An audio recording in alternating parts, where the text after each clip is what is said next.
Hi viewers, welcome to our channel. ప్రస్తుతం మనతో పాటు టీడీపీ స్పోక్స్ పర్సన్ సూర్యదేవ లత గారు ఉన్నారు. వారితో ఒకసారి మాట్లాడదాం. మేడం నమస్కారం. మేడం నమస్తే. మేడం బుద్ధా వెంకన్న గారు ఒక డిమాండ్ని తెరపైకి తీసుకురావడం చూస్తున్నాం. మేడం లోకేష్ గారికి పార్టీ బాధ్యతలు అప్పగించాలి, తెలుగుదేశం పార్టీ బాధ్యతలను కూడా, అది కూడా ఒకవేళ కూటమి అధికారంలోకి వస్తే చంద్రబాబు నాయుడు గారు ప్రమాణ స్వీకారం రోజునే ఆయనకు ఆ బాధ్యతలు అప్పగించాలంటున్నారు. మరి ఆయన మాటల్ని పైన మీ ఒపీనియన్ ఏంటి మేడం? ఎందుకంటే జగన్మోహన్ రెడ్డి వైఫల్యాలన్నీ కూడా యువగలం పాదయాత్రలో, అంటే ఆయన పాదయాత్ర స్టార్ట్ చేసిన దగ్గర నుంచి కూడా ఆయన ఎక్కడా కూడా వెనకడిగేయలేదు. సో ఎన్ని రకాల ఇబ్బంది పెట్టారో ఆయనని. అంటే ఆయన వెళ్ళిన చోట మైక్లు మాట్లాడటానికి అంటే ఒక స్టేజ్ వేసుకునే పర్మిషన్ ఇవ్వలేదు. రౌడీ మూకలతో రాళ్లతో దాడి చేయించడం కానివ్వండి, కరెంటు తీసేయటమే కానివ్వండి, ఎక్కడైనా ఫ్లెక్సీలు అంటించితే అవన్నీ చింపేసేయటమే కానివ్వండి, ఆ లోకల్ ఎక్కడైతే వెళ్తారో ఆ నియోజకవర్గంలో అందరినీ క్యాడర్ని అందరినీ కూడా ఇబ్బంది పెట్టడమే కానివ్వండి, మళ్ళీ డ్రోన్ కెమెరాలు పెట్టి ఎక్కడికెక్కడ లోకేష్ గారు పర్యటిస్తున్నారు, ఎంతమంది జనాలు వస్తున్నారు, ఆయన ఎవరితో కలుస్తున్నారు, ఇవన్నీ కూడా వాళ్ళు ఇచ్చేయటం అవన్నీ కూడా వాళ్ళు ఎవరు వస్తున్నారు, ఎవరు కలుస్తున్నారు ఏంటి అనేది కూడా వాళ్ళు చూడటం జరిగింది. వీటి అన్నిటి కూడా ఎదుర్కొంటాం, ధీటుగా ఎదుర్కోవటమే కానివ్వండి, ఆయన స్పీచెస్లో కానివ్వండి ఎక్కడ తగ్గకుండా అదే రకంగా సమాధానం చెప్పటమే కానివ్వండి, తెలుగుదేశం క్యాడర్కి అంతా ఒక ఉత్తేజం అనేది తీసుకురొచ్చారు. అది అలా సడన్ వచ్చింది కూడా కాదు. అంటే గతంలో కూడా ఆయనకి అంటే ఇక్కడ హైదరాబాద్ అంటే జాయింట్ స్టేట్ ఉన్నప్పుడు కూడా ఆయన కార్యకర్తల సంక్షేమం కోసం ఇది బీమా పెట్టడం కానివ్వండి, వాళ్ళకి 2 లక్షలు హెల్త్ బీమా పెట్టడం కానివ్వండి, ఇవన్నీ కూడా జరిగాయి. అంటే సభ్యత్వం నమోదు చేసుకున్న వాళ్ళకందరికీ కూడా హెల్త్ బీమా ఉన్నది, ఇన్సూరెన్స్ లాంటిది 2 లక్షలు. అలాంటి వాటిని ఆయన ముందుకు తీసుకురావటమే కానివ్వండి, కేడర్తో మమేకమైన విధానమే కానివ్వండి, ఆయన బిహైండ్ కూడా అప్పుడు పనిచేయటం జరిగింది. మనం ఇక్కడ హైదరాబాద్లోనే ఆఫీస్లో ఉంటూ చూడటం కూడా జరిగింది. సో దాని తర్వాత ఒక టర్మ్ మినిస్టర్గా కూడా చేశారు కాబట్టి ఆయనకు మంచిగా అవగాహన కూడా ఉంది రాష్ట్ర అభివృద్ధి గురించే. కానీ రాష్ట్రంలో ఎక్కడెక్కడ వెనకబడిన ప్లేస్లు ఉన్నాయి కానివ్వండి, ఎక్కడైతే ఆయన ఇండస్ట్రీస్ తీసుకొస్తే బాగుంటుంది, ఇవన్నీ కూడా ఏదైనా ఆయనకి రాష్ట్రం మొత్తం మీద ఒక పిక్చర్ ఉంది, ఒక అవగాహన ఉంది. పాదయాత్ర టైంలో మొత్తం తిరగటం మూలన క్యాడర్ మీదే కానివ్వండి, ఎక్కడెక్కడ పార్టీ బలోపేతం చేయాలి, ఎక్కడ క్యాడర్లో కొంచెం నిరాశ ఉన్నదేమో అలాంటివన్నీ కూడా ఆయన క్షుణ్ణంగా పరిశీలించడం జరిగింది. ప్రతి వాళ్ళతో ఇంటరాక్ట్ అవ్వటం కూడా జరిగింది లోకేష్ గారు. అలాంటప్పుడు ఎలా అనిపిస్తుంది అంటే, కొత్తగా ఎవరికైనా కూడా నెక్స్ట్ మన లీడర్ని మనం స్ట్రాంగ్ చేసుకోవాలి అంటే, ఇప్పుడు రేపు పొద్దున బాబు గారు ప్రమాణ స్వీకారం చేసిన తర్వాత ఆయన పరిపాలన మీద దృష్టి పెడితే పార్టీ గురించి దృష్టి పెట్టాల్సిన నాయకుడు కావాలి, భవిష్యత్తు నాయకుడు కూడా అందరికి మాకు అవసరం ఉంటుంది. కాబట్టి ఖచ్చితంగా నారా లోకేష్ గారు అయితే సో ఇది ఫిల్ఫిల్ చేయగలుగుతారు. సో ఆయనైతే కొంచెం బాబు గారికి చెప్పుకోలేని, అంటే ఆయనకి టైం దొరకకుండా ఉన్నా కూడా మనం లోకేష్ గారి దగ్గరికి వెళ్ళి మనము పార్టీ స్థితిగతులే కానివ్వండి, లోకల్లో ఉన్న ప్రాబ్లమ్సే కానివ్వండి, వాళ్ళకి సంక్షేమం, వాళ్ళ అవసరాలు కానివ్వండి, ఏదైనా సరే మనం వెళ్ళి లోకేష్ గారికి చెప్పుకోగలుగుతాం అనే ఒక ఆశ ఎవరికైనా ఉంటుంది. సో ఇద్దరు పరిపాలన మీదే దృష్టి పెట్టినప్పుడు కార్యకర్తలకి ఎవరు, సో రేపు భవిష్యత్తు కార్యకర్తలకి సో ఏ రకమైన గైడెన్స్ ఇస్తారు, ఇవన్నీ చూసినప్పుడు లోకేష్ గారు ఉంటే బెటరు. సో లోకేష్ గారి అండర్టేకింగ్లో పార్టీ నడిస్తే కూడా మంచిగా ఉంటుంది అనేది అయితే అందరి ఉద్దేశము ఉంది. సో ఆయనకు ఆ అవకాశం కల్పించడం అనేది ఎందుకంటే నెక్స్ట్ తరానికే కానివ్వండి, సో ఆయన అంటే బాబు గారు పరిపాలన మీద ఆయన దృష్టి పెట్టినప్పుడు సో పార్టీ పరంగా దృష్టి పెట్టాల్సిన వాళ్ళు కూడా అవసరం. కాబట్టి ఖచ్చితంగా లోకేష్ గారు ఆ పదవి చేపట్టినా కానివ్వండి అందరికీ సంతోషంగానే ఉంటుంది. అంటే బాబు గారి ఉద్దేశం ఎలా ఉందో సో ఖచ్చితంగా దాన్ని బట్టే లోకేష్ గారైనా నిర్ణయం ఉంటుంది.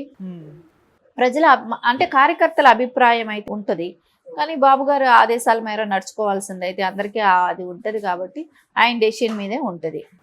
కానీ ఇంకా మేడం టీడీపీ పార్టీ అధికారంలోకి రాలేదు, మళ్ళీ లోకేష్ గారు కూడా ఇప్పటివరకు ఎమ్మెల్యేగా గెలవలేదు. మరి అటువంటి టైంలో ఇంతకు ముందే తొందరపడి ఇటువంటి నిర్ణయాలు తీసుకోవడం అవసరమా అని కూడా విమర్శ వినిపిస్తుంది. అంటే బుద్ధా వెంకన్న గారు అధికారంలోకి వచ్చిన తర్వాత చెప్పుకుంటే బాగుంటుంది అన్న విమర్శ కూడా వినిపిస్తుంది మేడం. అంటే ఎప్పుడు కూడా మంగళగిరిలో తెలుగుదేశం గెలవలేదు అన్నమాట. ఆయన గెలిచే సీట్ కావాలంటే ఇప్పుడు జగన్మోహన్ రెడ్డి ఉన్నాడు, పులివెందుల వాళ్ళ నాన్నగారిది. సో అక్కడ వెళ్ళి వేయటం కాదు కదా, అక్కడ ఎవరైనా వేస్తారు. ఇప్పుడు అదే లోకేష్ గారు వెళ్ళి కుప్పంలో వేస్తే గెలవరా? ఆ? సో వాళ్ళ నాన్నగారు ప్లాట్ఫామ్ క్రియేట్ చేసిన దానిలో వెళ్ళి ఎవరు వేసినా గెలుస్తారు. అది కాదు కదా, ఆయన సొంతంగా ఆయన ఎప్పుడు గెలవని ప్లేస్లో, ఎప్పుడు అధికారం రాని ప్లేస్లో కూడా వెళ్ళి అక్కడ నిలబడి గెలవాలనే ఒక తాపత్రయం, పట్టుదల కలిగిన వ్యక్తిగా నారా లోకేష్ గారిని అక్కడ చూడాలి. కానీ సో ఓడిపోయారని అంటే ఎంతమంది ఓడిపోలేదు? సో అలా అనుకుంటే ఇందిరాగాంధీ ఓడిపోయింది, సోనియా గాంధీ ఓడిపోయింది, ప్రతి వాళ్ళు ఓడిపోతున్నారు. సో ఓడిపోయటం కాదు కదా, అక్కడ కసిగా ఎప్పుడు అంటే ఒక డేరింగ్గా వేశారు అక్కడ మంగళగిరిలో. సరే అది ఓడిపోయారని చెప్పి వెనక్కి వెళ్ళిపోయి ఇంకొక నియోజకవర్గం కూడా సెలెక్ట్ చేసుకోలేదు, మళ్ళా అదే నియోజకవర్గంలో ఫైట్ చేస్తానని అన్నారు. సరే మంత్రిగా ఎమ్మెల్సీగా చేశారు, ఆయన మంత్రిగా చేసిన చోట కూడా సక్సెస్ఫుల్గా చేయగలిగారు. సో ఎక్కడ ఆయన చేసిన దానిలోనే డెవలప్మెంట్ కూడా కనపడింది గ్రామీణ ఇళ్ళలో కూడా. సో ఖచ్చితంగా ఆయన ఏదైతే అనుకుంటున్నాడో అన్నీ సక్సెస్ఫుల్గా, అంటే యువగలమే కానివ్వండి, ఆయన మినిస్టర్గా ఉన్నప్పుడే కానివ్వండి, ఇవన్నీ కూడా సక్సెస్ఫుల్గా నడపగలిగారు. సో ఆయన అంటే ఒక అవగాహన కూడా వచ్చింది, ఒక మెచ్యూర్డ్ పొలిటీషియన్ లాగా కూడా తయారయ్యారు. సో వీటన్నిటి దృష్ట్యా ఆయనకు అవకాశాలు ఉన్నాయి, ఆయనకి ఇస్తే క్యాపబుల్ పర్సన్ కూడా అనిపిస్తుంది ఇప్పుడు. కరెక్ట్ టైం కూడా ఇది. ఎందుకంటే బాబు గారు అంటే ఏపీ ఉన్న పరిస్థితుల్లో ఆయన రాజకీయాల మీద దృష్టి పెట్టలేరు బాబు గారు. సో ఇప్పుడున్న పరిస్థితుల్లో ఆయనకి ఓన్లీ అంటే రాష్ట్ర అభివృద్ధి కోసం ఆయన ఏ సంక్షేమం చేయాలి, ఎలాంటి కంపెనీలు తీసుకురావాలి, వీటన్నిటి మీద ఆయన దృష్టి పెడితే, పార్టీ పరంగా లోకేష్ గారు దృష్టి పెడితే ఖచ్చితంగా భవిష్యత్తు తరాలకు కూడా పార్టీ మీద ఒక అంటే నాయకుడు స్ట్రాంగ్గా ఉన్నప్పుడు ఖచ్చితంగా కార్యకర్తలకే కానివ్వండి, నాయకులకే కానివ్వండి ఒక జోష్ అనేది ఉంటుంది. ఇది సృష్టించాలంటే లోకేష్ గారికి వల్ల అది సాధ్యం అవుతుందని కూడా అనిపిస్తుంది. మొన్న ఇంకో న్యూస్ కూడా ప్రచారం జరిగింది మేడం, అంటే చంద్రబాబు నాయుడు గారు ఒకవేళ కూటమి అధికారంలోకి వస్తే లోకేష్ గారిని ముఖ్యమంత్రిగా అనౌన్స్ చేస్తారు అని చెప్పేసి ఒక న్యూస్ అయితే వైరల్ ఉంది. మరి అటువంటి సిచ్యువేషన్ ఏమైనా చూడొచ్చు అంటారా? అదంతా ఏదో గాలి వార్తలు అయి ఉంటాయి. సో ఇప్పుడైతే నారా చంద్రబాబు నాయుడు గారే సీఎంగా ఉంటారు. సో ఆయన అందరూ ఆయన ఉంటే ఇప్పుడు అభివృద్ధి కానివ్వండి అన్నీ కొంచెం అంటే ఇండస్ట్రీస్ వచ్చే అవకాశాలు కూడా ఉంటాయి కాబట్టి, ఎక్స్పీరియన్స్డ్ పర్సన్ కాబట్టి ఖచ్చితంగా ఆయనే ఉండాలనేది అనుకుంటారు. సో ఆయన సీఎంగానే కొనసాగుతూ ఉంటారు. సో దానిలో ఎలాంటి డోకాను లేదు. దాన్ని ఎవరో తప్పుగా రాంగ్ డెసిషన్స్, రాంగ్ ట్రాక్ పట్టించే మాటలు మాట్లాడుతూ ఉంటారు కానీ అవన్నీ అసత్య ప్రచారాలే. సో ఇదైతే ఇప్పుడు పెట్టినదైతే లోకేష్ గారిని చెయ్యాలనటం అందరికీ ఆమోదయోగ్యమైనదే. సో అందరూ కూడా నెక్స్ట్ భావితరాల నాయకుడిగా లోకేష్ గారిని చూడటం కూడా అందరికీ కూడా ఒక సంతోషకరమైన విషయం. బీఆర్ఎస్ను కాంగ్రెస్ ఇప్పుడు అందరూ ఎలక్షన్ దీనిలో ఉన్నారు, కౌంటింగ్ ఒకటి అవ్వాల్సింది ఉంది, ఎలక్షన్ కోడ్ ఉంది. సో అన్నిటి దృష్ట్యా కొంచెం అందరూ కూడా అంటే అవి మాట్లాడితే బీఆర్ఎస్ గురించి మాట్లాడాల్సి వస్తుంది.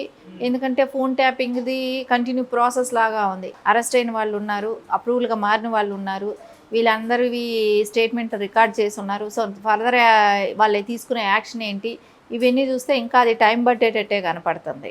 సో వీళ్ళు ఏమనుకున్నారంటే కవిత గారి సింపతి ఏమైనా వస్తుందేమో అని బీఆర్ఎస్ వాళ్ళు కూడా అనుకోవటం జరిగింది. సో ఆయన బస్సు యాత్రలు అవి జరిగినప్పుడు కూడా పవర్ఫుల్ స్పీచ్ ముందు ఉన్నట్లు ఎక్కడా కూడా కనపడ్డాలి. ఆయన ముఖ్యమంత్రిగా ఉన్నప్పుడు ఉన్న స్పీచెస్ కానీ అవి ఎక్కడా కూడా కేసీఆర్ గారిది కనపడడం లేదు. సో ఆయనకి కూడా అర్థమైపోయింది ఎక్కడ గెలిచే పరిస్థితి లేదని. సో ఇప్పుడు కరెక్ట్గా చూస్తే 2 ఎంపీలు కూడా గెలిచే పరిస్థితి ఎక్కడా కూడా కనపడలేదు. 2 మించి కూడా గెలవరేమో, ఆ 2 వస్తే కూడా చాలా గొప్పలాగా ఉంది. ఇంకోటి నెక్స్ట్ వాళ్ళ దగ్గర ఉన్న ఎమ్మెల్యేలు ఉంటారా, సో వాళ్ళు కూడా జంప్ అయిపోతారా, ఎందుకంటే ఈ 4వ తారీఖు తర్వాత అది కూడా తెలిసే అవకాశం ఉంది. ఇంకోటి మేడిగట్టిది చూస్తే సో అది లీకేజ్ అవుతుందని దానికి ఇసుక బస్తాలు వేసి దాన్ని అడ్డం పెట్టడం జరిగింది. సో రేపొద్దున ఫ్లోటింగ్ వచ్చిందంటే, ఎక్కువ లీకేజ్ అయిందంటే ప్రాజెక్ట్ కుంగిపోతుంది అనేది కూడా ఉంది. సో ఇలాంటి ప్రాజెక్టులన్నీ కట్టి సో దీని మీద ఇంకైనా కూడా వచ్చిన కాంగ్రెస్ ప్రభుత్వం సో దేనికి ప్రలోభాలకి లొంగకుండా అయినా పనిచేయాలనే కోరుకుంటాను. ఎందుకంటే ఇన్ని లక్షల కోట్లు సో వృధాగా అవ్వటం. సో ఇదంతా చూస్తూ ఉంటే ఇప్పుడు మేడిగట్టిదే కానివ్వండి, ఫోన్ ట్యాపింగ్ కేసులే కానివ్వండి, ధరణి కానివ్వండి, వీటన్నిటి మీద అయితే ఖచ్చితంగా దృష్టి అయితే సాగించాలి. అదే కాకుండా ఆవిడ చేసింది ఢిల్లీ లిక్కర్ అవ్వచ్చు, అంటే సెంట్రల్ లిక్కర్ అవ్వచ్చు, అది ఇక్కడ ఇక్కడ లోకల్ లిక్కర్ కూడా ఉంది. సో దాని గురించి దానికి ట్యాక్సులు కట్టిన ఇదే కానివ్వండి, దానికి ట్యాక్సులు కట్టకుండా నడిపించారనేది కొంతమంది ఇది ఉంది, ఆరోపణలు కూడా ఉన్నాయి. కాబట్టి వాటిని గురించే కానివ్వండి ఇవన్నీ తేలాల్సింది ఉంది.